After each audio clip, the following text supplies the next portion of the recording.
పెట్టి రామరామంట రాజులైన రాజులు బారగొట్టే టైం అవుతుంది మరి అటువంటి ఇంటికి వచ్చే వరకల్లా ఇంటి లోపల ఇల్లాలు సింగారం ఉంటున్నా ఇల్లు సింగారం ఉంటుందా ఇల్లాలు చిన్నపోత ఇల్లు చిన్నపోతురావా ఆడపిల్ల చిన్నపోతుంటే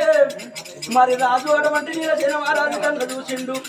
నాడు ఏమన్నాడమ్మా ఒక తల్లి నిమ్మవాది ఏమనుకున్నది నా భర్త వచ్చే వరకల్లా నేను చిన్నపోయి ఉన్నాను అనుకుని అడవిలో కానాడు శ్రీమంతి వరదు ఉండను కానీ అక్కడి నీళ్ళ చీర రాజు ఒక్క రాజక్క తిరిగి అనుకున్నానే అంటే జాగ్రత్త కొట్టి ఒక పొద్దులు ఇళ్ళ కొట్టి ఇంటికి పోతున్న ఒక భోజనం చేస్తాను రాజు నీళ్ళ చీర రాజైనా